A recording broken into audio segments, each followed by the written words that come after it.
मैं मूरख की केतक बात है, कोट पराधी तरियारे।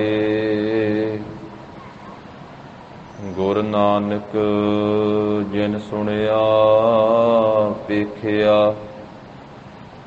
से फिर गरबास न परिया रे। सो कहो टल गुर सेवियै, अहनिस सहज सुभाए। दर्शन परसिया गुरु कै, जन्म मरण दुख जाए। होवै सिफत खसम दी, ਨੂਰ ਅਰਸਹੁ ਕੁਰਸਹੁ ਝਟੀਐ। ਤੁਧ ਡਿਠੇ ਸੱਚੇ ਪਾਤਿਸਾਹ, ਮਲ ਜਨਮ ਜਨਮ ਦੀ ਕੱਟੀਐ। ਸੱਜਣ ਸੱਚਾ ਪਾਤਿਸਾਹ, ਸਿਰ ਸਾਹਾਂ ਦੈ ਸਾਹੋ। ਜਿਸ ਪਾਸ ਬੈਠਿਆ ਸੋਹੀਐ, ਸਭਨਾ ਦਾ ਵੇਸਾਹੋ। ਸਤਿਨਾਮ ਸ੍ਰੀ ਵਾਹਿਗੁਰੂ ਸਾਹਿਬ ਜੀ।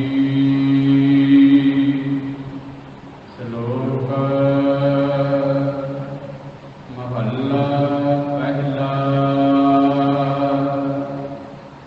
ਸਾਵਣ ਰਾਤ ਪਹਾੜ ਦੇਹੁ, ਕਾਮ ਕ੍ਰੋਧ ਦੁਇ ਖੇਤ। ਲਾਭ ਵੰਦਰ ਦਰੋਗ ਕੀਓ, ਖਾਲੀ ਰਾਖ ਹੇਤ। ਸਾਵਣ ਰਾਤ ਪਹਾੜ ਦੇਹੁ, ਕਾਮ ਕ੍ਰੋਧ ਦੁਇ ਖੇਤ।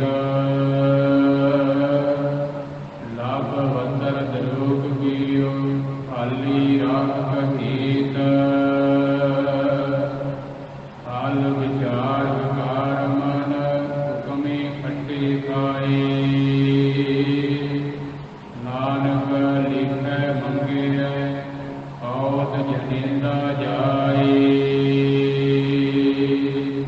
ਹਾਲ ਵਿਚਾਰ ਵਿਕਾਰ ਮਨ, ਹੁਕਮੇ ਖੱਟੇ ਖਾਏ।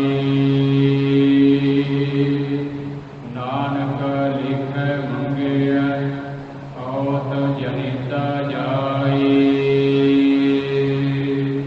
ਵਾਹਿਗੁਰੂ ਜੀ ਕਾ ਖਾਲਸਾ, ਵਾਹਿਗੁਰੂ ਜੀ ਕੀ ਫਤਿਹ।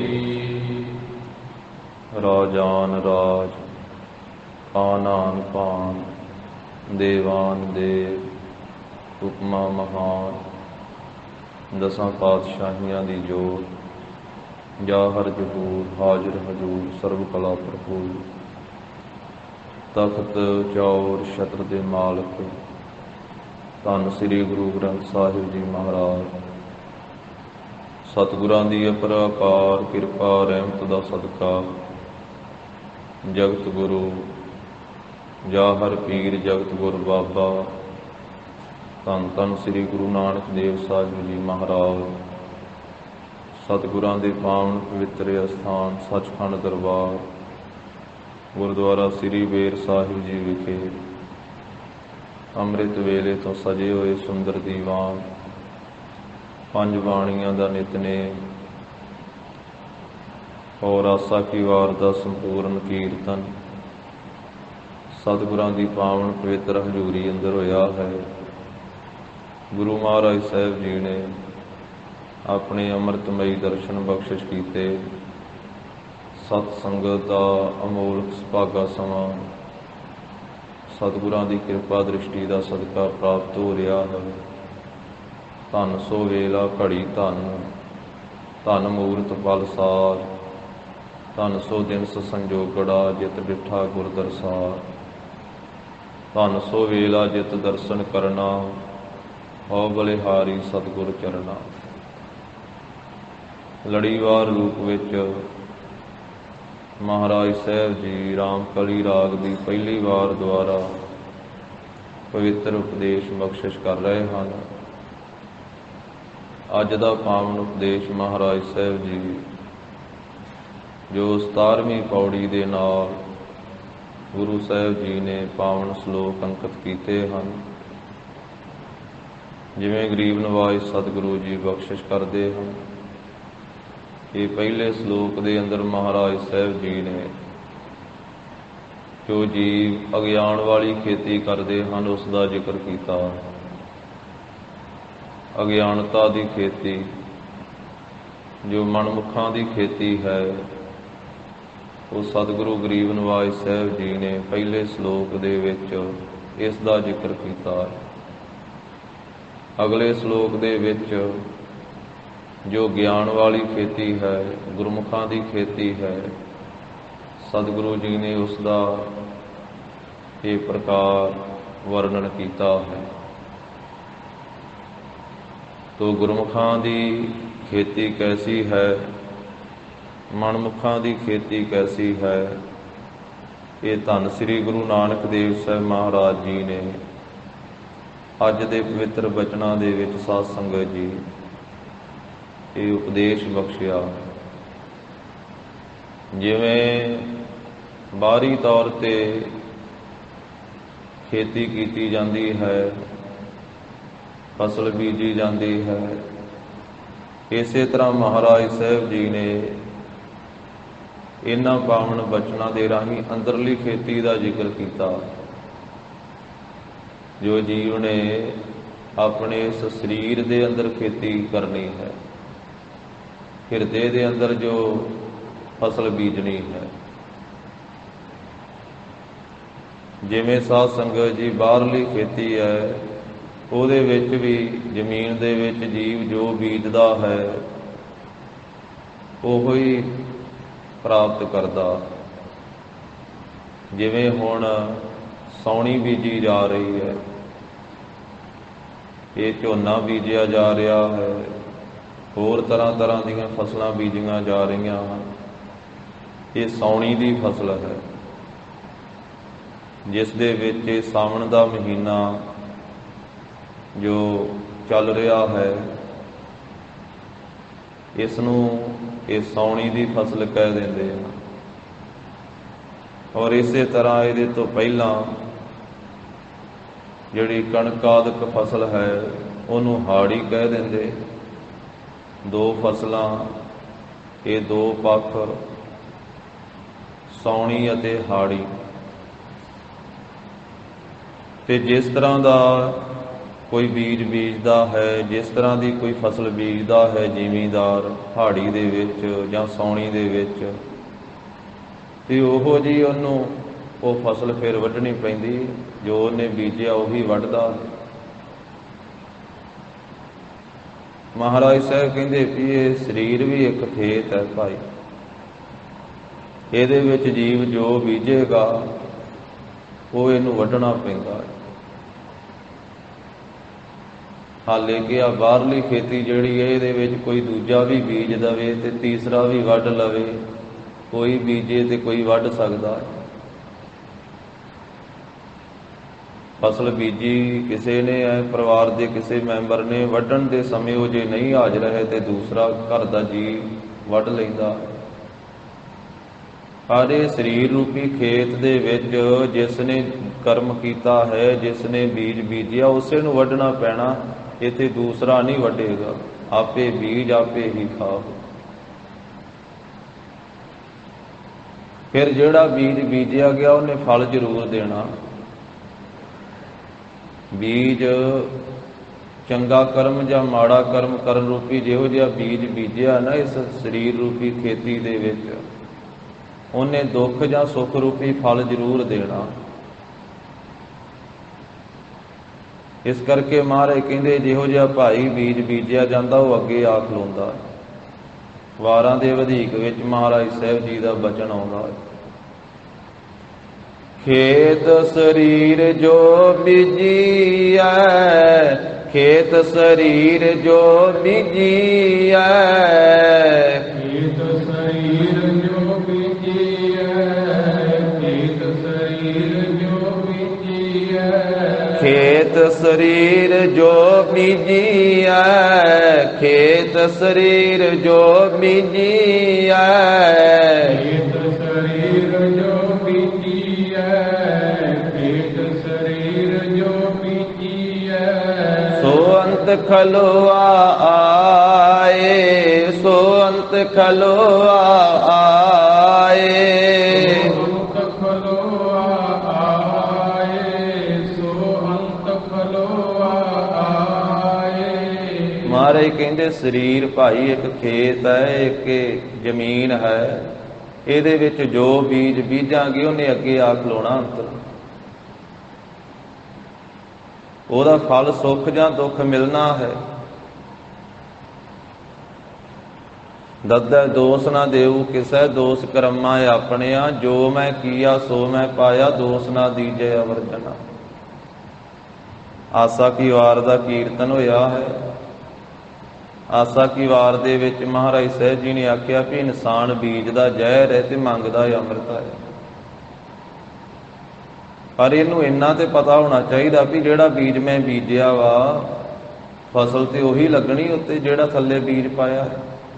ਜਿਹੜਾ ਬੀਜ ਬੀਜਿਆ ਫਲ ਤਾਂ ਉੱਤੇ ਉਹੀ ਲੱਗਣਾ। ਜੇ ਥੱਲੇ ਜ਼ਹਿਰ ਬੀਜਿਆ ਤੇ ਉੱਤੇ ਅੰਮ੍ਰਿਤ ਕਿਵੇਂ ਲੱਗ ਜਾਵੇਗਾ? ਮਹਾਰਾਜ ਕਹਿੰਦੇ ਪਰ ਇਸ ਤਰ੍ਹਾਂ ਦਾ ਇਹਦਾ ਸੁਭਾਅ ਹੈ, ਬੀਜ ਦਾ ਜ਼ਹਿਰ ਹੀ ਹੈ।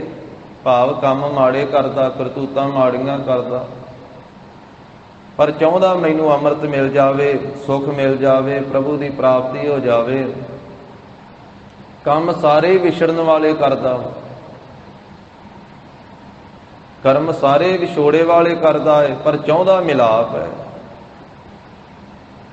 ਬੀਜੇ ਵੇਖ ਮੰਗੈ ਅੰਮ੍ਰਿਤ, ਵੇਖ ਹੋਏ ਹੋ ਨਿਆਓ।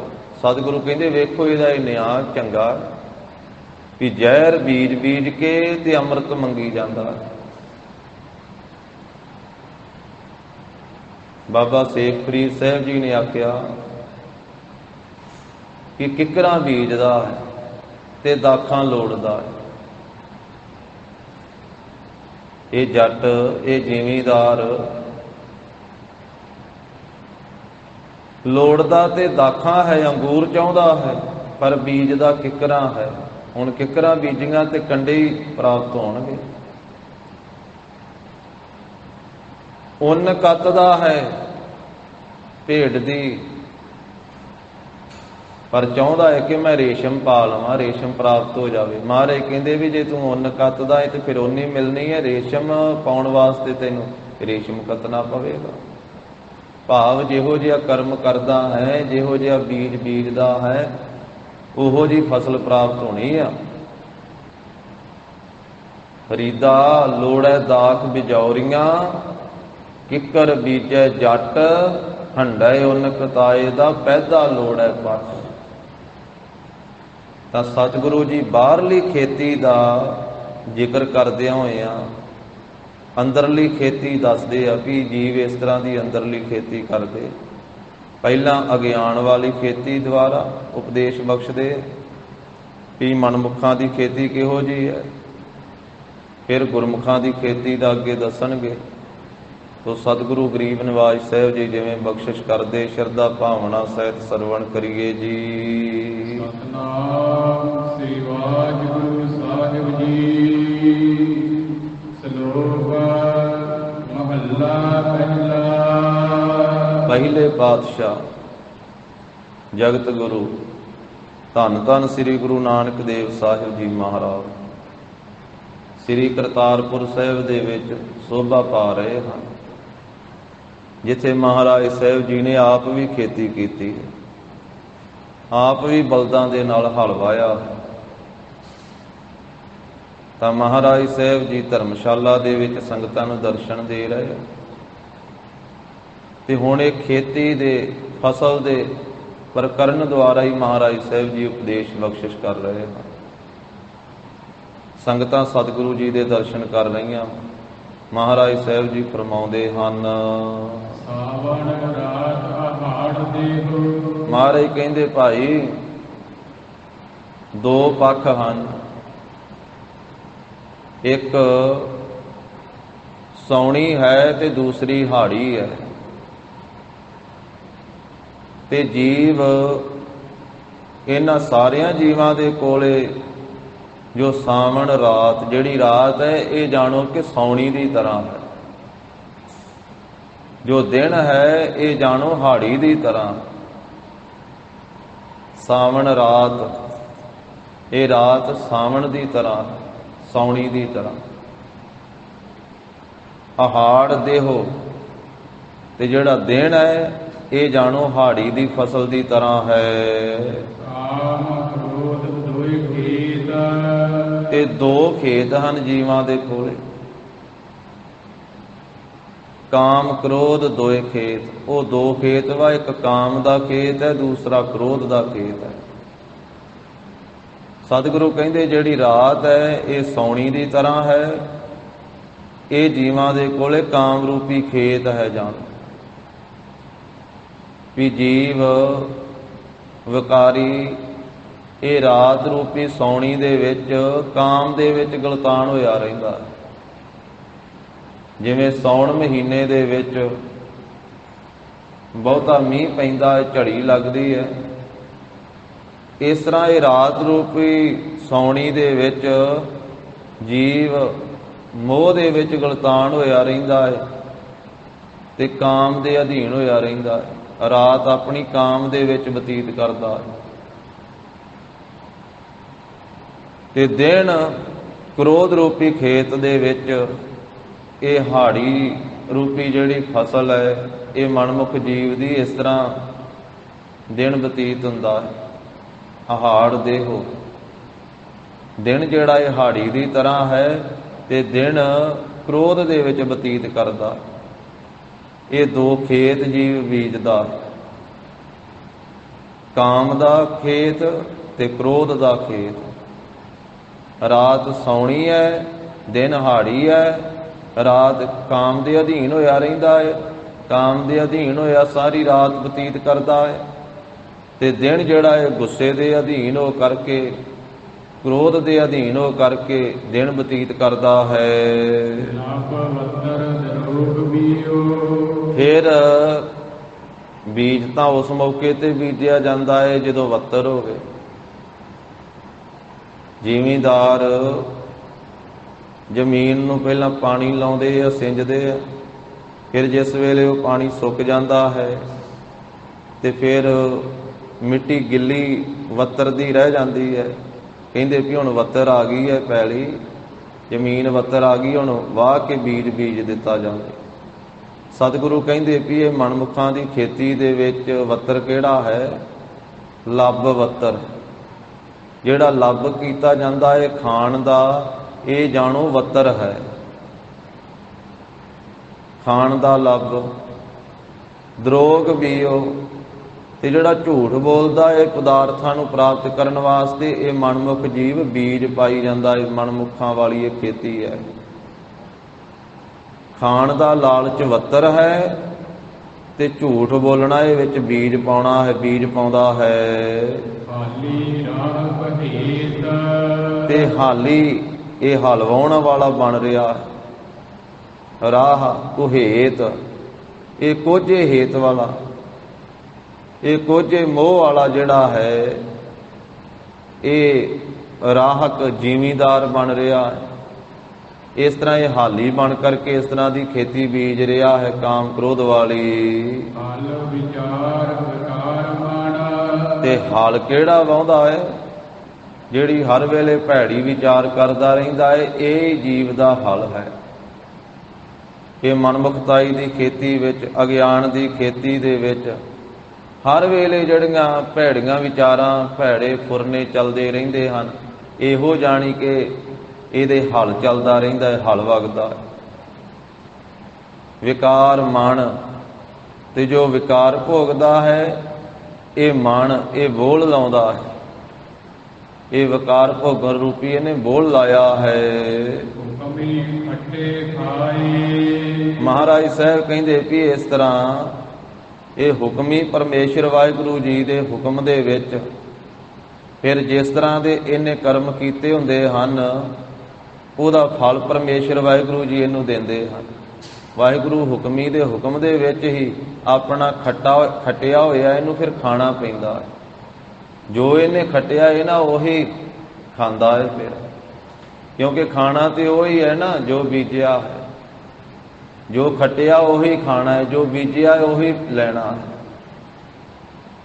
ਇਸ ਕਰਕੇ ਜਿਹੋ ਜਿਹੀ ਇਹਨੇ ਖੱਟੀ ਕਮਾਈ ਕੀਤੀ ਹੈ, ਬੁਰੇ ਕਰਮਾਂ ਦੀ ਇਹ ਭੈੜੀ ਖੇਤੀ ਕੀਤੀ ਹੈ, ਅਗਿਆਨ ਵਾਲੀ ਖੇਤੀ ਕੀਤੀ ਹੈ, ਵਿਕਾਰਾਂ ਵਾਲੀ ਖੇਤੀ ਕੀਤੀ ਹੈ, ਔਗਣਾਂ ਨੂੰ ਹੀ ਇਕੱਠਾ ਕੀਤਾ ਹੈ, ਔਗਣਾਂ ਨੂੰ ਹੀ ਖੱਟਿਆ ਹੈ। ਫਿਰ ਉਹਨਾਂ ਔਗਣਾਂ ਦੇ ਅਧੀਨ ਹੋ ਕਰਕੇ ਹੀ, ਪਾਪਾਂ ਦੇ ਅਧੀਨ ਹੋ ਕਰਕੇ ਹੀ ਇਹ ਫਿਰ ਦੁੱਖਾਂ ਰੂਪੀ ਫਲ ਖਾਂਦਾ ਹੈ।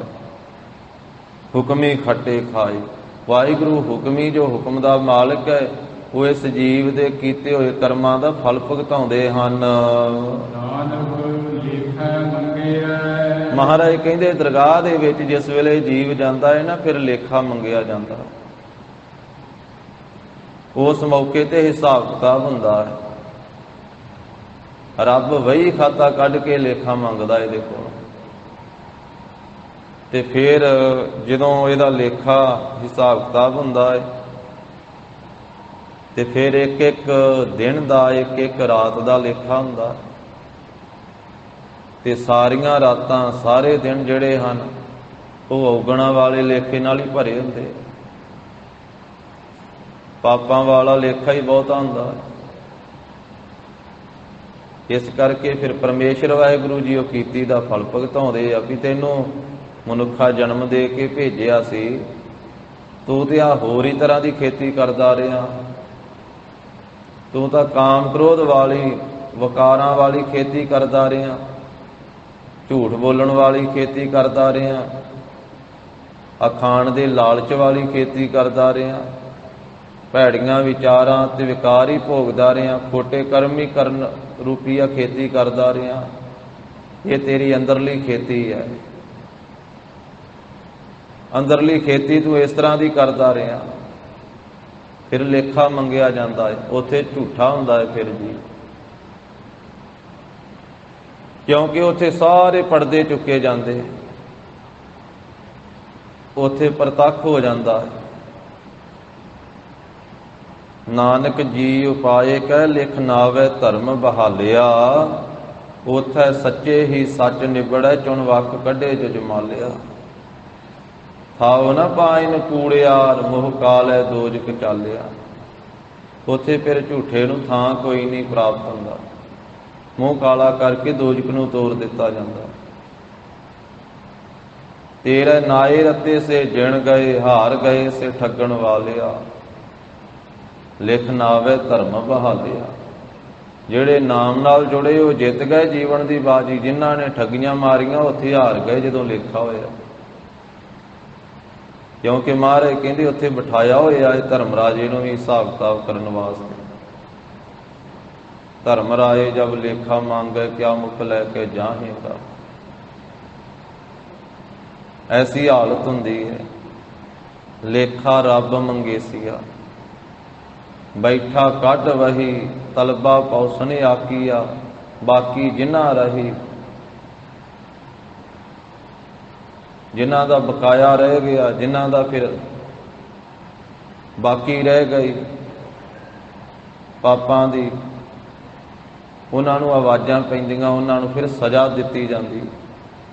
ਮਹਾਰਾਜ ਸਾਹਿਬ ਕਹਿੰਦੇ ਜਿਸ ਵੇਲੇ ਐਸੀ ਖੇਤੀ ਕਰਨ ਵਾਲੇ ਨੂੰ ਦਰਗਾਹ ਦੇ ਵਿੱਚ ਲੇਖਾ ਮੰਗਿਆ ਜਾਂਦਾ ਹੈ, ਔਤ ਜਨੇਤਾ ਜਾਏ। ਫਿਰ ਜਣੇਂਦਾ, ਜਿਨ੍ਹਾਂ ਨੇ ਜਣਿਆ ਹੈ ਨਾ ਇਸ ਨੂੰ, ਇਹਦੇ ਜਣਨ ਵਾਲੇ ਮਾਤਾ ਪਿਤਾ ਵੀ ਔਂਤਰੇ ਹੀ ਚਲੇ ਜਾਂਦੇ ਹੈ। ਉਂਝ ਸੰਸਾਰ ਦੇ ਵਿੱਚ ਔਂਤਰਾ ਉਸ ਨੂੰ ਕਿਹਾ ਜਾਂਦਾ ਹੈ ਜਿਹਦੀ ਸੰਤਾਨ ਕੋਈ ਨਾ ਹੋਵੇ। ਪਰ ਇੱਥੇ ਆਖਿਆ ਵਾ ਇਸ ਜੀਵ ਦੇ ਜਣਨ ਵਾਲੇ ਉੱਥੇ ਫਿਰ ਔਂਤਰੇ ਚਲੇ ਜਾਂਦੇ। ਔਤ ਜਣੇਂਦਾ ਜਾਏ, ਔਤ ਔਂਤਰੇ, ਜਣੇਂਦਾ ਜਣਨ ਵਾਲੇ ਜਾਏ ਚਲੇ ਜਾਂਦੇ। ਔਂਤਰੇ ਕਿਵੇਂ ਚਲੇ ਗਏ? ਉਹਨਾਂ ਨੇ ਤਾਂ ਇਸ ਨੂੰ ਪੈਦਾ ਕੀਤਾ ਸੀ। ਇਸ ਜੀਵ ਤੋਂ ਜਿਸ ਵੇਲੇ ਉੱਥੇ ਹਿਸਾਬ ਕਿਤਾਬ ਮੰਗਿਆ ਗਿਆ ਤੇ ਆਖਿਆ ਵੀ ਤੇਰੇ ਜਣਨ ਵਾਲੇ ਔਂਤਰੇ ਚਲੇ ਗਏ। ਭਾਵ ਇਹ ਹੋਇਆ ਕਿ ਜਿਹੋ ਜਿਹਾ ਤੂੰ ਪੈਦਾ ਹੋਇਆ, ਜਿਹੋ ਜਿਹਾ ਨਾ ਹੋਇਆ। ਵੀ ਤੂੰ ਸੰਸਾਰ ਵਿੱਚ ਜਨਮ ਲੈ ਕੇ ਇੰਨਾ ਲੰਮਾ ਜੀਵਨ ਵੀ ਬਤੀਤ ਕਰਕੇ ਆ ਗਿਆ ਤੇ ਸਾਰੀ ਜ਼ਿੰਦਗੀ ਦੇ ਵਿੱਚ ਆ ਜਿਹੜੀ ਭੈੜੀ ਖੇਤੀ ਕੀਤੀ ਉਹ ਮਨਮੁਖਾਂ ਵਾਲੀ। ਇਸ ਕਰਕੇ ਤੇਰੇ ਜਨਮ ਵਾਲਿਆਂ ਦਾ ਤੈਨੂੰ ਜਨਮ ਦੇਣਾ ਵੀ ਸਫਲ ਨਹੀਂ ਹੋਇਆ। ਤੇਰੇ ਜਨਮ ਦੇਣ ਵਾਲੇ ਔਂਤਰੇ ਚਲੇ ਗਏ, ਤੇਰਾ ਜਨਮ ਹੋਇਆ ਨਾ ਹੋਇਆ ਇੱਕੋ ਜਿਹਾ। ਬਾਣੀ ਦੇ ਵਿੱਚ ਸਾਧ ਸੰਗਤ ਜੀ ਬੜੀ ਤਾੜਨਾ ਦੇ ਨਾਲ ਵੀ ਉਪਦੇਸ਼ ਦਿੱਤਾ ਗੁਰੂ ਸਾਹਿਬਾਨ ਨੇ। ਜਿਵੇਂ ਜੈਤਸਰੀ ਰਾਗ ਵਿੱਚ ਚੌਥੇ ਪਾਤਸ਼ਾਹ ਦਾ ਬਚਨ ਆਉਂਦਾ ਹੈ,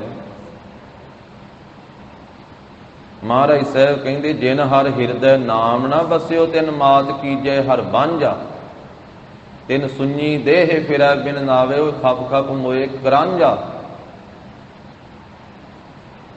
ਧੰਨ ਸ੍ਰੀ ਗੁਰੂ ਰਾਮਦਾਸ ਸਾਹਿਬ ਮਹਾਰਾਜ ਕਹਿੰਦੇ ਵੀ ਜਿਸ ਜੀਵ ਦੇ ਹਿਰਦੇ ਦੇ ਵਿੱਚ ਵਾਹਿਗੁਰੂ ਦਾ ਨਾਮ ਨਹੀਂ ਵਸਿਆ, ਹੇ ਪ੍ਰਭੂ ਉਸ ਦੇ ਮਾਤਾ ਨੂੰ ਬਾਂਝ ਹੀ ਕਰ ਦੇਣਾ ਸੀ, ਉਸ ਨੂੰ ਜਨਮ ਨਾ ਹੀ ਦਿੰਦੀ, ਉਹਦਾ ਜਨਮ ਹੀ ਨਾ ਹੁੰਦਾ।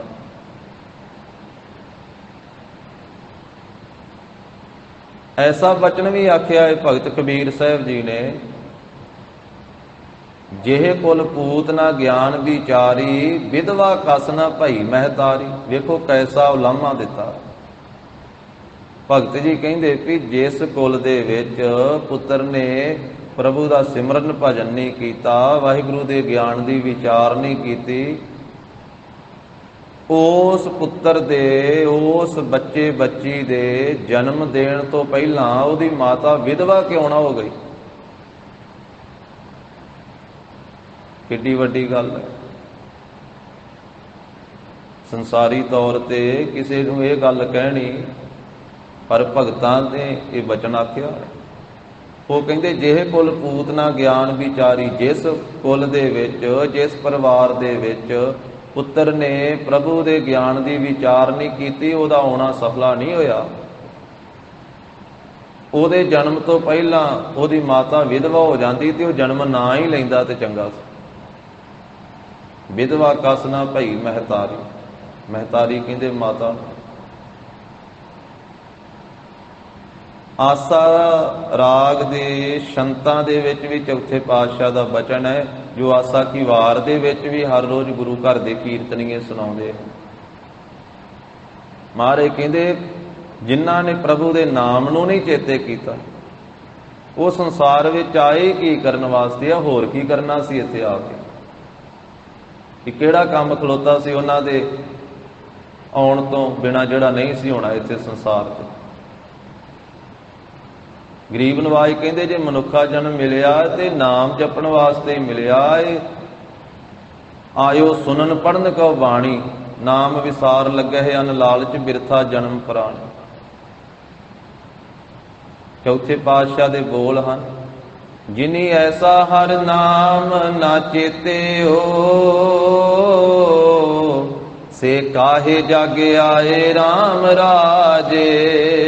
ਜਿਨੀ ਐਸਾ ਹਰ ਨਾਮ ਨਾ ਚੇਤਿਓ, ਸੇ ਕਾਹੇ ਜਗ ਆਏ RAM ਰਾਜੇ। ਜਿਨੀ ਐਸਾ ਹਰ ਨਾਮ ਨਾ ਚੇਤਿਓ,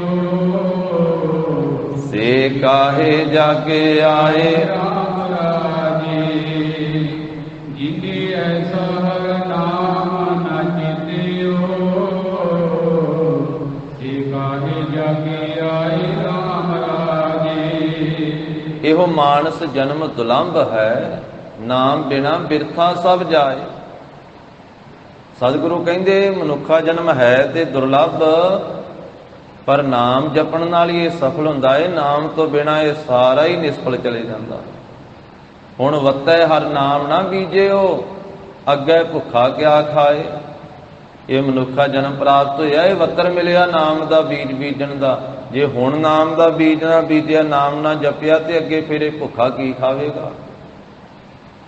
ਹੁਣ ਵੱਤੈ ਹਰ ਨਾਮ ਨਾ ਬੀਜਿਓ, ਅੱਗੇ ਭੁੱਖਾ ਕਿਆ ਖਾਏ। ਮਨ ਮੁਖਾਂ ਨੂੰ ਫਿਰ ਜਨਮ ਹੈ, ਨਾਨਕ ਹਰ ਭਾਏ। ਐਸੇ ਮਨਮੁਖਾਂ ਨੂੰ ਫੇਰ ਦੁਬਾਰਾ ਜੰਮਣਾ ਮਰਨਾ ਪਵੇਗਾ। ਤੋ ਸਤਿਗੁਰੂ ਕਹਿੰਦੇ ਜਦੋਂ ਦਰਗਾਹ 'ਚ ਲੇਖਾ ਮੰਗਿਆ ਜਾਂਦਾ ਹੈ ਤੇ ਐਸੀ ਖੇਤੀ ਕਰਨ ਵਾਲੇ ਨੂੰ ਆਖਿਆ ਜਾਂਦਾ ਵੀ ਤੇਰੇ ਜਨਮ ਵਾਲੇ ਔਂਤਰੇ ਚਲੇ ਗਏ, ਤੇਰਾ ਜਨਮ ਸੰਸਾਰ ਦੇ ਵਿੱਚ ਸਫਲਾ ਨਾ ਹੋਇਆ, ਤੂੰ ਸੰਸਾਰ ਵਿੱਚ ਆਇਆ ਨਾ ਆਇਆ ਇੱਕੋ ਜਿਹਾ ਹੀ ਹੈ। ਜਿਸ ਵਾਸਤੇ ਤੂੰ ਸੰਸਾਰ ਵਿੱਚ ਆਇਆ ਸੀ ਉਹ ਕੰਮ ਤੂੰ ਕੀਤਾ ਹੀ ਨਹੀਂ। ਆਇਓ ਸੁਣਨ ਪੜਨ ਕਉ ਬਾਣੀ, ਮਹਾਰਾਜ ਕਹਿੰਦੇ ਆਇਆ ਤੇ ਜੀਵ ਬਾਣੀ ਸੁਣਨ ਵਾਸਤੇ ਹੈ, ਬਾਣੀ ਪੜਨ ਵਾਸਤੇ ਹੈ। ਨਾਮ ਵਿਸਾਰ ਲੱਗਹਿ ਅਨ ਲਾਲਚ ਬਿਰਥਾ ਜਨਮ ਪ੍ਰਾਣੀ, ਨਾਮ ਨੂੰ ਵਿਸਾਰ ਕੇ ਹੋਰ ਲਾਲਚਾਂ ਵਿੱਚ ਲੱਗ ਗਿਆ, ਪ੍ਰਾਣੀ ਦਾ ਜਨਮ ਵਿਅਰਥ ਹੀ ਜਾ ਰਿਹਾ। ਇਹ ਸਰੀਰਾ ਮੇਰਿਆ ਇਸ ਜਗ ਮਹਿ ਆਏ, ਕਹਿ ਕਿਆ ਤੁਧ ਕਰਮ ਕਮਾਇਆ, ਕਿ ਕਰਮ ਕਮਾਇਆ ਤੁਧ ਸਰੀਰਾ ਜਾ ਤੂੰ ਜਗ ਮਹਿ ਆਇਆ। ਜਿਨ ਹਰ ਤੇਰਾ ਰਚਨ ਰਚਿਆ ਸੋ ਹਰ ਮਨ ਨਾ ਵਸਾਇਆ, ਗੁਰ ਪ੍ਰਸਾਦੀ ਹਰ ਮਨ ਵਸਿਆ ਪੂਰਬ ਲਿਖਿਆ ਪਾਇਆ। ਕਹਿ ਨਾਨਕ ਇਹੋ ਸਰੀਰ ਪ੍ਰਵਾਨ ਹੋਆ, ਜਿਨ ਸਤਿਗੁਰ ਸਿਓ ਚਿਤ ਲਾਇਆ। ਸਰੀਰ ਤੇ ਉਹ ਪ੍ਰਵਾਨ ਹੈ ਜਿਸ ਨੇ ਆਪਣਾ ਚਿੱਤ ਸਤਿਗੁਰੂ ਜੀ ਦੇ ਨਾਲ ਲਾਇਆ, ਸਤਿਗੁਰੂ ਜੀ ਦੇ ਨਾਲ ਜੋੜਿਆ। ਮਹਾਰਾਜ ਕਹਿੰਦੇ ਲੇਖਾ ਮੰਗਿਆ ਜਾਣਾ, ਨਾਨਕ ਲੇਖਾ ਮੰਗਿਆ ਔਤ ਜਣੇਂਦਾ ਜਾਏ। ਫਿਰ ਔਂਤਰੇ ਚਲੇ ਜਾਂਦੇ ਆ ਇਸ ਨੂੰ ਜਣਨ ਵਾਲੇ। ਮਾਤਾ ਪਿਤਾ ਨੂੰ ਵੀ ਉਲਾਮਾ ਮਿਲਦਾ ਹੈ ਔਰ ਇਹਦਾ ਸੰਸਾਰ ਦੇ ਵਿੱਚ ਆਉਣਾ ਨਿਸਫਲ ਹੋ ਜਾਂਦਾ। ਇੱਕ ਇੱਕ ਦਿਨ ਦਾ, ਇੱਕ ਇੱਕ ਰਾਤ ਦਾ ਲੇਖਾ ਇਹਦੇ ਤੋਂ ਮੰਗਿਆ ਜਾਂਦਾ। ਰਤੀਆ ਹੁਮਾਸਾ ਤੋਲ ਕਢਾਵਣਿਆ, ਲੇਖਾ ਮੰਗੈ ਬਾਣੀਆਂ। ਜਿਵੇਂ ਬਾਣੀਆਂ ਲੇਖਾ ਮੰਗਦਾ, ਹਿਸਾਬ ਕਿਤਾਬ ਹਰੇਕ ਸਵਾਸ ਦਾ ਹਿਸਾਬ ਕਿਤਾਬ ਇਹਦੇ ਤੋਂ ਲਿਆ ਜਾਂਦਾ। ਇਹ 4 ਪਹਿਰ ਤੋਂ ਦਿਨ ਕਿਸ ਤਰ੍ਹਾਂ ਬਤੀਤ ਕੀਤਾ, 4 ਪਹਿਰ ਰਾਤ ਕਿਵੇਂ ਬਤੀਤ ਕੀਤੀ, ਤੂੰ ਆਇਆ ਕਿਹੜੇ ਕੰਮ ਵਿੱਚ ਸੀ, ਕਰਦਾ ਕਿਹੜੇ ਕੰਮ ਰਿਹਾ। ਫਰੀਦਾ 4 ਗਵਾਇਆ ਹੰਡ ਕੈ, 4 ਗਵਾਇਆ ਸਮ, ਲੇਖਾ ਰੱਬ ਮੰਗੇਸੀਆ ਤੂੰ ਆਹੋ ਕਿਹੜੇ ਕੰਮ। ਤੂੰ ਕਿਹੜੇ ਕੰਮ ਆਇਆ ਸੀ ਭਾਈ, ਤੇ ਕਿਹੜੇ ਕੰਮ ਕਰਦਾ ਰਿਹਾ। ਤੂੰ ਅਵਰ ਕਾਜ ਹੀ ਕਰਦਾ ਰਿਹਾ, ਉਹਨਾਂ ਨੂੰ ਤੂੰ ਜ਼ਿਆਦੀ ਤਰਜੀਹ ਦਿੱਤੀ ਹੈ। ਆਇਆ ਤਾਂ ਤੁਸੀਂ ਸੰਸਾਰ ਦੇ ਵਿੱਚ, ਇਹ ਮਨੁੱਖਾ ਦੇਹ ਤਾਂ ਤੈਨੂੰ ਪ੍ਰਾਪਤ ਹੋਈ ਸੀ ਇਸ ਵਾਸਤੇ, ਭਈ ਪ੍ਰਾਪਤ ਮਾਨੁਖ ਦੇ ਹੁਰੀਆ, ਗੋਬਿੰਦ ਮਿਲਣ ਕੀ ਇਹ ਤੇਰੀ ਬਰੀਆ। ਅਵਰ ਕਾਜ ਤੇਰਾ ਕਿਤੈ ਨਾ ਕਾਮ, ਮਿਲ ਸਾਧ ਸੰਗਤ ਭਾਜ ਕੇਵਲ ਨਾਮ। ਕਰਨਾ ਤੇ ਕੰਮ ਸੀ ਤੂੰ, ਪਰ ਇਹ ਕੀਤਾ ਹੀ ਨਾ। ਮਿਲ ਜਗਦੀਸ਼ ਮਿਲਣ ਕੀ ਬਰੀਆ, ਚਿਰੰਕਾਲ ਇਹ ਦੇਹ ਸੰਜਰੀਆ। ਇਹ ਤਾਂ ਮਿਲਣ ਦੀ ਬਰੀਆ, ਮਿਲਣ ਦੀ ਵਾਰੀ ਮਿਲੀ ਸੀ ਤੈਨੂੰ। ਮਹਾਰਾਜ ਕਹਿੰਦੇ ਉਸ ਮੌਕੇ ਤੇ ਜਦੋਂ ਲੇਖਾ ਲਿਆ ਜਾਂਦਾ ਹੈ, ਫਿਰ ਐਸੀ ਇਹਦੀ ਹਾਲਤ ਹੁੰਦੀ ਹੈ, ਇਸ ਨੂੰ ਫਿਰ ਇਹਦੇ ਕੀਤੇ ਦਾ ਫਲ ਭੁਗਤਾਇਆ ਜਾਂਦਾ ਹੈ। ਮਹੱਲਾ ਪਹਿਲਾ। ਧੰਨ ਸ੍ਰੀ ਗੁਰੂ ਨਾਨਕ ਦੇਵ ਸਾਹਿਬ ਜੀ ਮਹਾਰਾਜ ਅੱਗੇ ਗੁਰਮੁਖਾਂ ਦੀ ਖੇਤੀ ਵਰਣਨ ਕਰਦੇ। ਇਹ ਅੰਤਰੀਵੀ ਖੇਤੀ, ਇਹ ਪਹਿਲਾਂ ਮਨਮੁਖਾਂ ਦੀ ਖੇਤੀ ਦਾ ਜ਼ਿਕਰ ਕੀਤਾ ਹੈ ਕਿ ਮਨਮੁਖ ਇਸ ਤਰ੍ਹਾਂ ਦੀ ਖੇਤੀ ਕਰਦੇ ਆ ਤੇ ਉਹਨਾਂ ਨੂੰ ਦਰਗਾਹ ਦੇ ਵਿੱਚ ਫਿਰ ਸਜ਼ਾ ਮਿਲਦੀ ਹੈ। ਹੁਣ ਗੁਰਮੁਖਾਂ ਦੀ ਕਿਸ ਤਰ੍ਹਾਂ ਦੀ ਖੇਤੀ ਹੈ, ਕਿਵੇਂ ਇਹ ਜੀਵ ਗੁਰਮੁਖ ਬਣ ਸਕਦਾ ਹੈ, ਐਸੀ ਖੇਤੀ ਕਰਕੇ ਸਤਿਗੁਰੂ ਜੀ ਫਰਮਾਉਂਦੇ ਹਨ। ਮਹਾਰਾਜ ਕਹਿੰਦੇ ਜੋ ਕਰਤਾਰ ਦਾ ਭਉ ਧਾਰਨ ਕਰਨਾ ਹੈ ਨਾ, ਹਰ ਵੇਲੇ ਵਾਹਿਗੁਰੂ ਦੇ ਭੈ ਦੇ ਵਿੱਚ ਰਹਿਣਾ ਹੈ, ਡਰ ਦੇ ਵਿੱਚ ਰਹਿਣਾ ਹੈ। ਇਹ ਜ਼ਮੀਨ ਬਣਾਉਣੀ ਹੈ, ਇਹ ਭੋਏ ਬਣਾਉਣੀ ਹੈ, ਇਹ ਭੋਏ ਜ਼ਮੀਨ ਹੈ। ਭਉ ਭੋਏ, ਜੋ ਵਾਹਿਗੁਰੂ ਜੀ ਦੇ ਭਉ ਦੇ ਵਿੱਚ ਰਹਿਣਾ, ਡਰ ਦੇ ਵਿੱਚ ਰਹਿਣਾ। ਜੋ ਕਰਤਾਰ ਨੇ ਮੈਨੂੰ ਜਨਮ ਦੇ ਕੇ ਭੇਜਿਆ ਹੈ, ਉਹਦੇ ਹੁਕਮ ਦੇ ਨਾਲ ਮੈਨੂੰ ਸਵਾਸ ਮਿਲੇ ਆ, ਉਹਦੇ ਹੁਕਮ ਦੇ ਨਾਲ ਇਹ ਸਰੀਰ ਮਿਲਿਆ ਹੈ, ਉਹਦੇ ਹੁਕਮ ਦੇ ਨਾਲ ਇਹ ਜਿੰਦ ਜਾਨ ਮਿਲੀ ਹੈ। ਉਹ ਮੇਰਾ ਮਾਲਕ ਹੈ ਤੇ ਉਹਨੇ ਮੈਨੂੰ ਸਿਮਰਨ ਭਜਨ ਕਰਨ ਵਾਸਤੇ ਸੰਸਾਰ ਤੇ ਭੇਜਿਆ ਹੈ, ਬੰਦਗੀ ਕਰਨ ਵਾਸਤੇ ਬੰਦਾ ਬਣਾ ਕੇ ਭੇਜਿਆ ਹੈ। ਤੇ ਜੇ ਮੈਂ ਕੁਝ ਨਾ ਕੀਤਾ, ਸਿਮਰਨ ਭਜਨ ਨਾ ਕੀਤਾ, ਤੇ ਉਹ ਕਰਤਾਰ ਨੇ ਮੇਰੇ ਤੋਂ ਹਿਸਾਬ ਕਿਤਾਬ ਮੰਗਣਾ। ਇਹ ਤੈਨੂੰ ਸਵਾਸਾਂ ਦੀ ਪੂੰਜੀ ਦੇ ਕੇ ਭੇਜਿਆ ਸੀ, ਸਵਾਸ ਕਿੱਧਰ ਰੋੜ ਆਇਆ? ਇਹਨਾਂ ਸਵਾਸਾਂ ਦੇ ਨਾਲ ਤੂੰ ਸਤ ਸੰਗਤ ਨਹੀਂ ਕੀਤੀ, ਇਹਨਾਂ ਸਵਾਸਾਂ ਦੇ ਨਾਲ ਤੂੰ ਸਿਮਰਨ ਭਜਨ ਨਹੀਂ ਕੀਤਾ, ਨਾਮ ਧਨ ਨਹੀਂ ਇਕੱਠਾ ਕੀਤਾ। ਮਹਾਰਾਜ ਕਹਿੰਦੇ ਜੋ ਕਰਤਾਰ ਦੇ ਭੈ ਦੇ ਵਿੱਚ ਰਹਿਣਾ ਹੈ ਨਾ, ਇਹ ਜ਼ਮੀਨ ਬਣਾਉਣੀ ਕਰੇ। ਵਾਹਿਗੁਰੂ ਜੀ ਦੇ ਪਵਿੱਤਰ ਡਰ ਦੇ ਵਿੱਚ, ਨਿਰਮਲ ਭੈ ਦੇ ਵਿੱਚ, ਇਹ ਜ਼ਮੀਨ ਹੈ। ਪਵਿੱਤ ਪਾਣੀ, ਫਿਰ ਪਾਣੀ ਕਿਹੜਾ ਸਿੰਜਣਾ ਹੈ? ਇਸ ਜ਼ਮੀਨ ਨੂੰ ਪਾਣੀ ਕਿਹੜਾ ਲਾਉਣਾ ਹੈ? ਜੋ ਆਪਣੇ ਆਚਰਣ ਨੂੰ, ਆਪਣੇ ਜੀਵਨ ਨੂੰ ਉੱਚਾ ਸੁੱਚਾ ਬਣਾਉਣਾ, ਪਵਿੱਤਰ ਬਣਾਉਣਾ ਹੈ। ਬਾਹਰੋਂ ਵੀ ਪਵਿੱਤਰਤਾ ਹੀ ਰੱਖਣੀ ਹੈ, ਅੰਦਰ ਦੀ ਵੀ ਪਵਿੱਤਰਤਾ ਰੱਖਣੀ ਹੈ। ਇਹ ਪਵਿੱਤਰਤਾ ਰੂਪੀ ਪਾਣੀ ਪਾਉਣਾ ਹੈ, ਇਸ ਜ਼ਮੀਨ ਨੂੰ ਸਿੰਜਣਾ ਹੈ। ਸਤ ਸੰਤੋਖ ਬਲੇਦ, ਤੇ ਫਿਰ ਸਤ ਤੇ ਸੰਤੋਖ, ਇਹ ਦੋ ਬਲਦ ਬਣਾਉਣੇ ਹਨ। ਇਹਨਾਂ ਬਲਦਾਂ ਦੇ ਨਾਲ ਹਲ ਵਾਹੁਣਾ। ਸਤ ਤੇ ਸੰਤੋਖ ਰੂਪੀ ਬਲੇਦ ਬਲਦ, ਸਤ ਪ੍ਰਤੱਗੀ ਹੋਣਾ। ਸਤ ਆਪਣੇ ਜੀਵਨ ਵਿੱਚ ਧਾਰਨ ਕਰਨਾ, ਉੱਚਾ ਆਚਰਨ ਰੱਖਣਾ ਹੈ। ਸੰਤੋਖ ਧਾਰਨ ਕਰਨਾ ਹੈ। ਜੋ ਪਰਾਲਬਧ ਅਨੁਸਾਰ ਪ੍ਰਾਪਤ ਹੋਇਆ ਹੈ ਉਹਦੇ ਵਿੱਚ ਪ੍ਰਸੰਨ ਰਹਿਣਾ ਹੈ। ਜਥਾ ਲਾਭ ਤਥਾ ਸੰਤੁਸ਼ਟੀ, ਐਸਾ ਸੰਤੋਖ ਧਾਰਨ ਕਰਨਾ। ਇਹ ਸਤ ਤੇ ਸੰਤੋਖ ਦੇ ਦੋ ਬਲਦ ਬਣਾਉਣਾ ਕਰੇ। ਤੇ ਹਲੇਮੀ ਜੋ ਧਾਰਨ ਕਰਨੀ ਹੈ ਨਾ, ਨਿਮਰਤਾ, ਇਹ ਹਲ ਵਾਹੁਣਾ ਹੈ ਇਸ ਜ਼ਮੀਨ ਦੇ ਵਿੱਚ। ਹਲੇਮੀ ਨਿਮਰਤਾ ਧਾਰਨ ਕਰਨ ਰੂਪੀ ਹਲ ਵਾਹੁਣਾ ਹੈ। ਤੇ ਹਲ ਨੂੰ ਚਲਾਉਣ ਵਾਲਾ ਜਿਹੜਾ ਹੁੰਦਾ ਉਹਨੂੰ ਹਾਲੀ ਆਖਿਆ ਜਾਂਦਾ। ਹਾਲੀ, ਹਾਲੀ ਜੋ ਬਲਦਾਂ ਦੇ ਪਿੱਛੇ ਹਲ ਨੂੰ ਫੜ ਕੇ ਤੁਰਦਾ ਹੈ, ਉਹ ਹਾਲੀ, ਹਲ ਵਾਹੁਣ ਵਾਲੇ ਨੂੰ ਹਾਲੀ ਆਖਿਆ ਜਾਂਦਾ ਨਾ, ਜਿਹੜਾ ਜੋਗ ਵਾਹੁੰਦਾ। ਦੋਵਾਂ ਬਲਦਾਂ ਨੂੰ ਜੋਗ ਕਹਿੰਦੇ ਹੁੰਦੇ ਸੀ। ਜੋਗ, ਜੋੜਾ ਬਲਦਾਂ ਦਾ। ਸਤ ਤੇ ਸੰਤੋਖ ਦੋ ਬਲਦ ਵਾ। ਹਲੇਮੀ ਰੂਪੀ ਹਾਲ ਹੈ, ਨਿਮਰਤਾ ਧਾਰਨ ਕਰਨ ਰੂਪੀ ਹਾਲ ਹੈ। ਤੇ ਹਾਲੀ ਚਿੱਤ ਹੈ। ਜਿਹੜਾ ਚਿੱਤ ਹੈ ਸਾਡਾ, ਇਸ ਨੂੰ ਮਹਾਰਾਜ ਕਹਿੰਦੇ ਹਾਲੀ ਬਣਾਉਣਾ। ਨਿਮਰਤਾ ਰੂਪੀ ਹਾਲ ਵਾਹੁਣਾ ਹੈ। ਫਿਰ ਵੱਤਰ ਕਿਹੜਾ ਹੈ? ਵੱਤਰ ਹੋਵੇ ਤੇ ਫਿਰ ਹੀ ਬੀਜ ਬੀਜਿਆ ਜਾਂਦਾ। ਜੇ ਵੱਤਰ ਬਹੁਤਾ ਗਿੱਲਾ ਹੋਵੇ ਤੇ ਤਾਂ ਵੀ ਨਹੀਂ ਬੀਜ ਬੀਜਿਆ ਜਾਂਦਾ। ਜੇ ਵੱਤਰ ਖੁਸ਼ਕ ਹੋ ਜਾਵੇ ਤਾਂ ਵੀ ਨਹੀਂ ਬੀਜ ਬੀਜਿਆ ਜਾਂਦਾ। ਵੱਤਰ ਸਹੀ ਹੋਵੇ ਤੇ ਫਿਰ ਹੀ ਬੀਜ ਬੀਜਿਆ ਉਗਦਾ। ਤੇ ਮਹਾਰਾਜ ਕਹਿੰਦੇ ਜਿਹੜਾ ਚੇਤੇ ਕਰਨਾ ਹੈ ਨਾ ਪਰਮੇਸ਼ਰ ਨੂੰ, ਇਹੀ ਵੱਤਰ ਹੈ। ਇਹ ਮਨੁੱਖਾ ਜਨਮ ਇਹ ਵੱਤਰ ਹੀ ਮਿਲਿਆ ਹੈ। ਹੁਣ ਵੱਤਾ ਹੈ, ਹਰ ਨਾਮ ਨਾ ਬੀਜਿਓ ਅੱਗੇ ਭੁੱਖਾ ਕਿਆ ਖਾਏ। ਅੰਮ੍ਰਿਤ ਵੇਲ ਹੈ, ਵੱਤਾ ਕਾ ਬੀਜਿਆ। ਅੰਮ੍ਰਿਤ ਵੇਲਾ ਵੀ ਇੱਕ ਵੱਤਰ ਹੈ। ਉਸ ਵੱਤਰ ਦਾ ਬੀਜਿਆ ਹੋਇਆ ਬੀਜ ਫਿਰ ਮੁੱਕਦਾ ਨਹੀਂ ਹੈ, ਫਿਰ ਬੋਲ ਲੱਗ ਜਾਂਦੇ।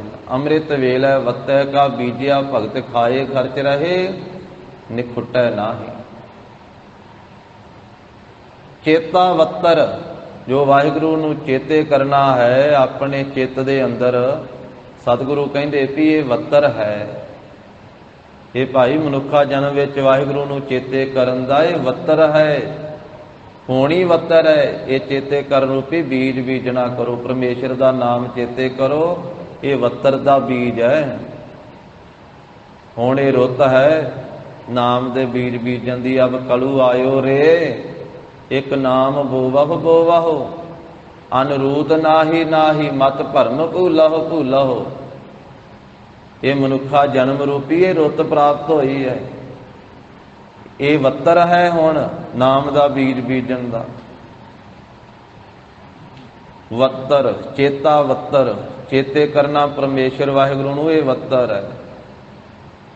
ਵਕਤ ਸੰਜੋਗ, ਇਹ ਸਮਾਂ ਕਿਹੜਾ ਹੈ ਬੀਜ ਬੀਜਣ ਦਾ? ਮਹਾਰਾਜ ਕਹਿੰਦੇ ਜਿਹੜਾ ਸਤਿਗੁਰੂ ਜੀ ਦੇ ਨਾਲ ਸੰਜੋਗ ਹੋਣਾ, ਸਤਿਗੁਰੂ ਜੀ ਦਾ ਮਿਲਾਪ ਹਾਸਲ ਹੋਣਾ ਹੈ, ਇਹੀ ਸਮਾਂ ਹੈ ਨਾਮ ਦਾ ਬੀਜ ਬੀਜਣ ਦਾ। ਸਤਿਗੁਰੂ ਜੀ ਦੇ ਨਾਲ ਮਿਲ ਕਰਕੇ, ਸਤਿਗੁਰੂ ਜੀ ਦੀ ਸਿੱਖੀ ਧਾਰਨ ਕਰਕੇ, ਸਤਿਗੁਰੂ ਜੀ ਤੋਂ ਗੁਰਮੰਤਰ ਮੂਲ ਮੰਤਰ ਪ੍ਰਾਪਤ ਕਰਕੇ, ਸਤਿਗੁਰੂ ਜੀ ਦਾ ਇਹ ਅੰਮ੍ਰਿਤ ਛਕ ਕੇ, ਇਹ ਫਿਰ ਆਪਣੇ ਸਰੀਰ ਰੂਪੀ ਖੇਤ ਦੇ ਵਿੱਚ ਨਾਮ ਦਾ ਬੀਜ ਬੀਜਣ ਦਾ ਇਹ ਸਮਾਂ ਹੈ, ਇਹ ਵਕਤ ਹੈ ਮਨੁੱਖਾ ਜਨਮ ਦਾ।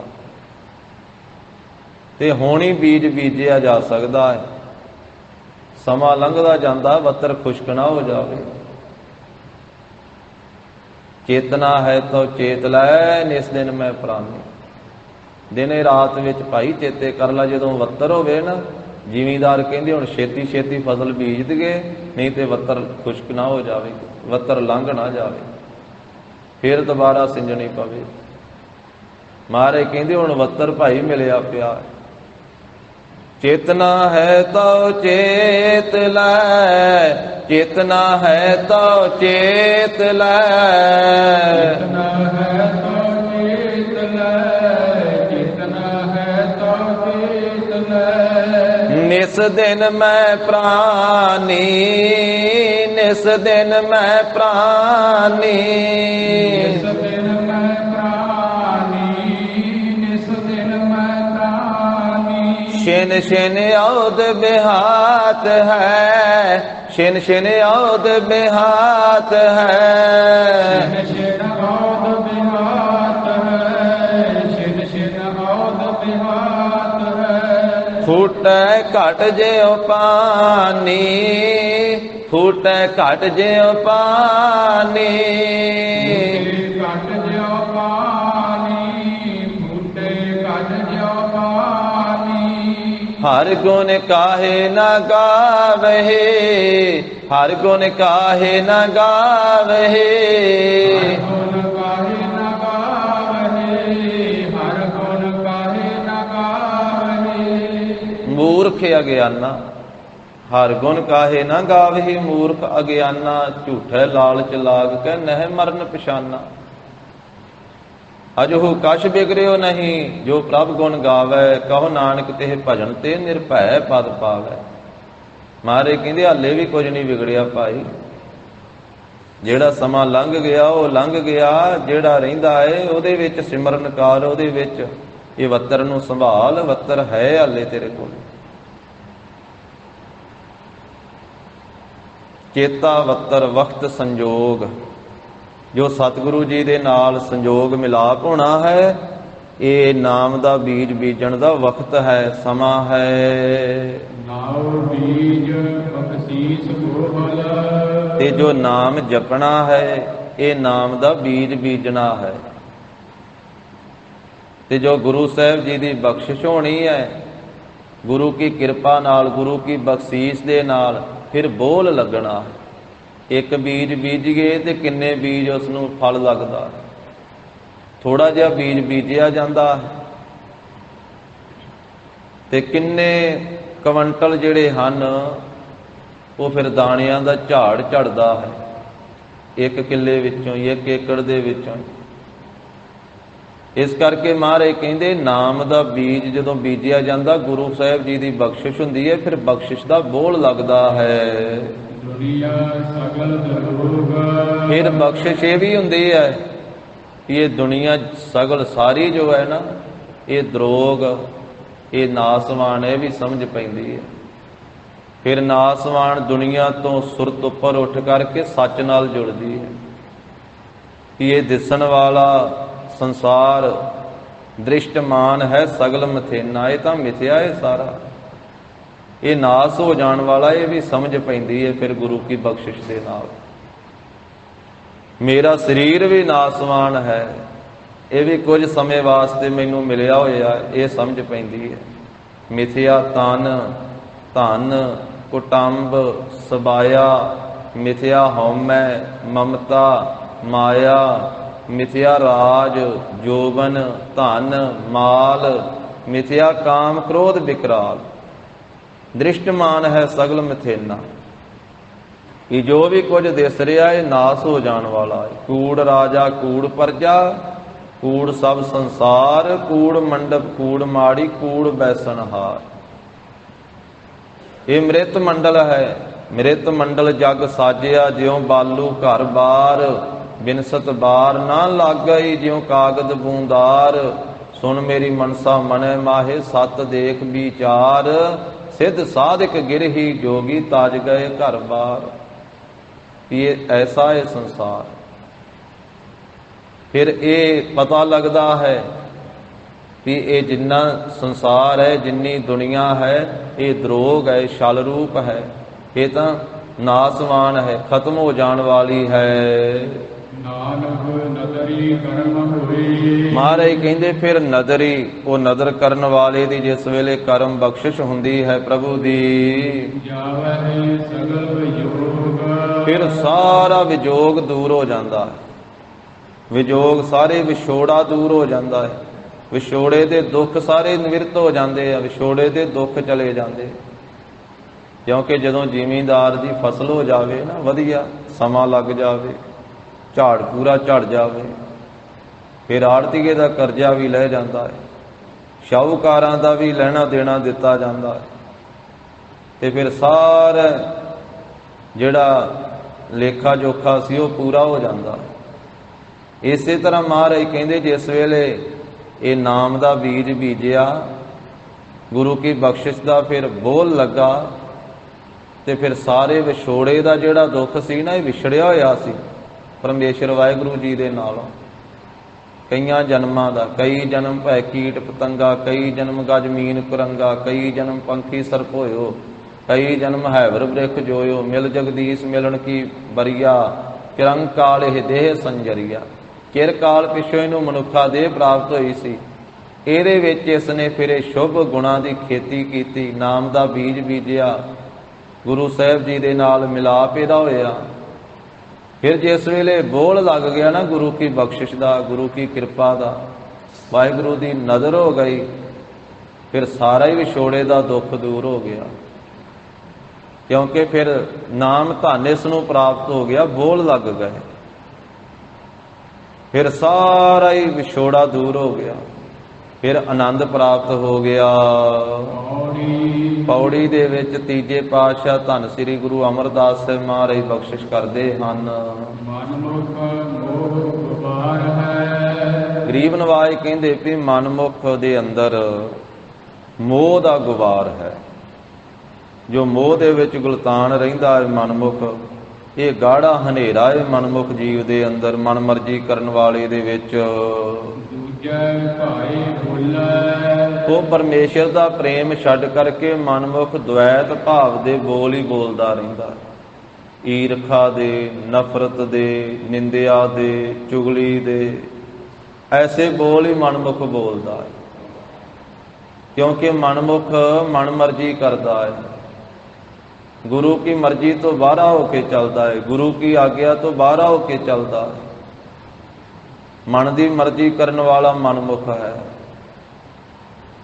ਇਸ ਕਰਕੇ ਉਹ ਦੁਐਤ ਭਾਵ ਦੇ ਵਿੱਚ ਦੂਜੇ ਪਾਸੇ ਪ੍ਰੇਮ ਲਾ ਕੇ, ਪਰਮੇਸ਼ਰ ਦੇ ਪ੍ਰੇਮ ਨੂੰ ਭੁਲਾ ਕੇ, ਸਰੀਰ ਨਾਲ ਪ੍ਰੇਮ ਲਾ ਕੇ, ਸੰਬੰਧੀਆਂ ਨਾਲ ਪ੍ਰੇਮ ਲਾ ਕੇ, ਪਦਾਰਥਾਂ ਨਾਲ ਪ੍ਰੇਮ ਲਾ ਕੇ, ਤੇ ਦੁਐਤ ਭਾਵ ਦੇ ਬੋਲ ਹੀ ਬੋਲਦਾ ਹੈ। ਦੂਜੈ ਭਾਏ ਸਦਾ ਦੁਖ ਹੈ। ਪਰਮੇਸ਼ਰ ਦੇ ਪ੍ਰੇਮ ਨੂੰ ਛੱਡ ਕੇ ਦੂਜੇ ਪ੍ਰੇਮ ਦੇ ਵਿੱਚ ਸਦਾ ਦੁੱਖ ਹੀ ਪੈਦਾ ਹੁੰਦਾ ਹੈ।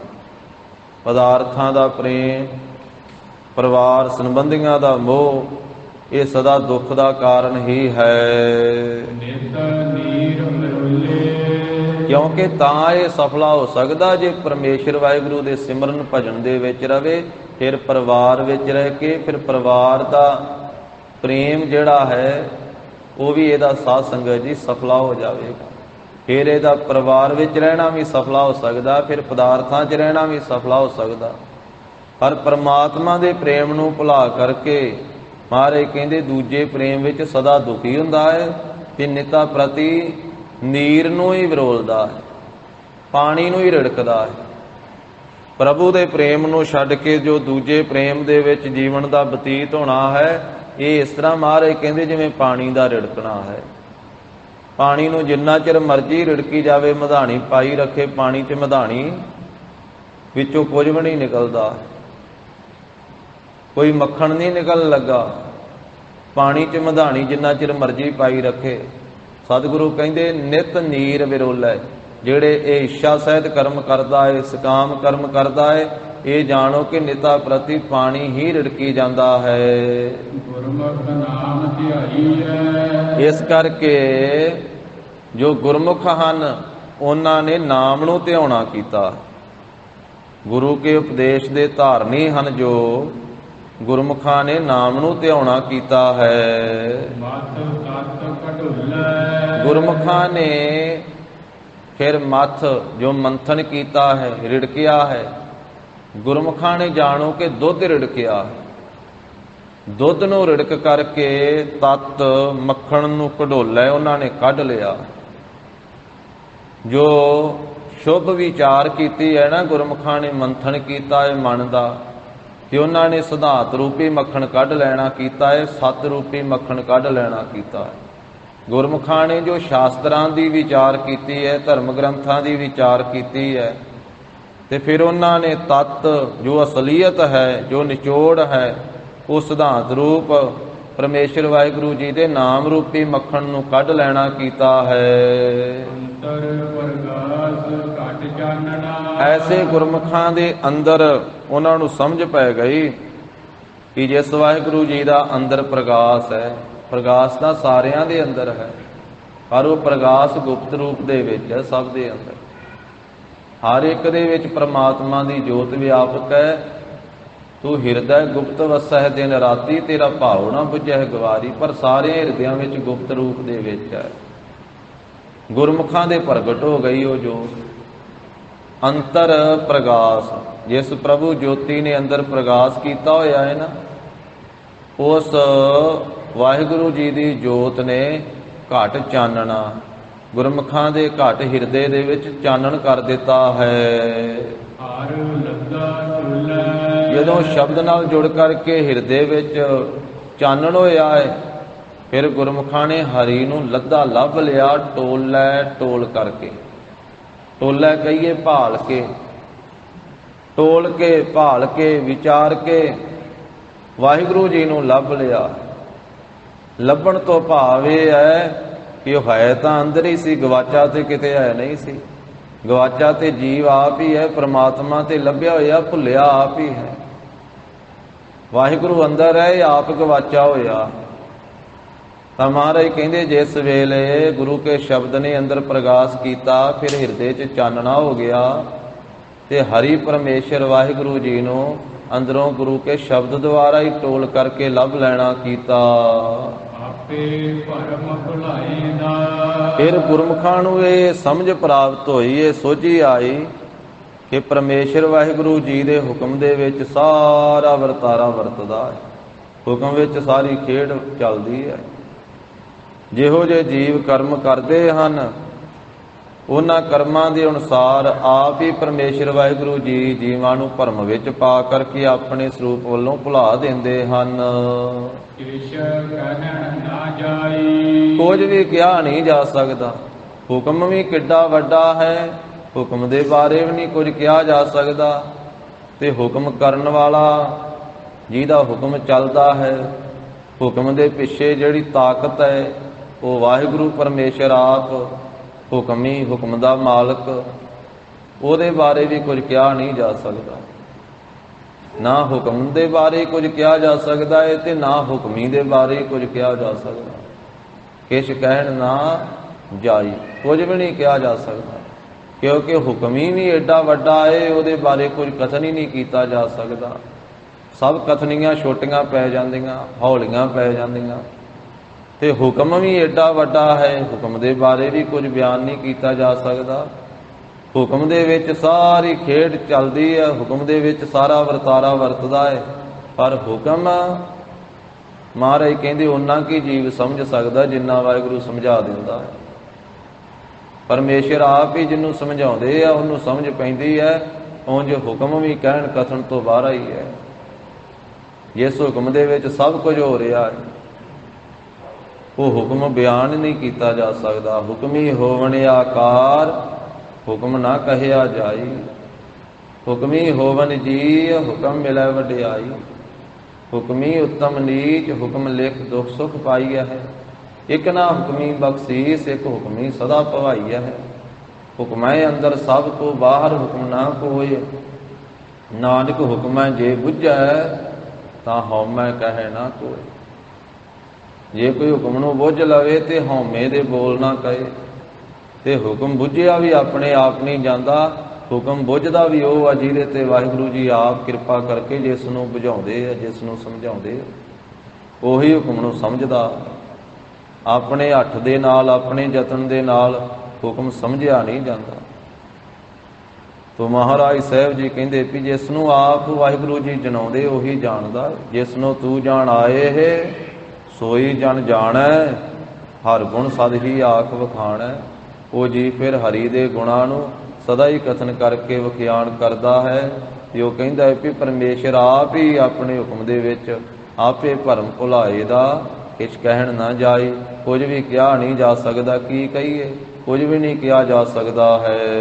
ਵਾਹ ਵਾਹ ਸੱਚੇ ਪਾਤਸ਼ਾਹ। ਫਿਰ ਉਹ ਗੁਰਮੁਖ ਐਸਾ ਕਹਿੰਦੇ ਆ ਵੀ ਅਸਚਰਜ ਹੈ, ਅਸਚਰਜ ਹੈ, ਵਿਸਮਾਦ ਹੈ, ਪ੍ਰੇਰਕ ਹੈ, ਧੰਨ ਹੈ ਤੂੰ ਸੱਚੇ ਪਾਤਸ਼ਾਹ। ਤੂੰ ਸੱਚੀ ਨਾਈ, ਤੂੰ ਸੱਚੀ ਮਹਿਮਾ ਵਾਲਾ ਹੈ। ਤੂੰ ਆਪ ਵੀ ਸੱਚਾ ਹੈ, ਤੇਰੀ ਮਹਿਮਾ ਵੀ ਸੱਚੀ ਹੈ, ਤੇਰੀ ਸੋਭਾ ਵੀ ਸੱਚੀ ਹੈ। ਤੋ ਸਤਿਗੁਰੂ ਜੀ ਨੇ ਕਿਰਪਾ ਕੀਤੀ।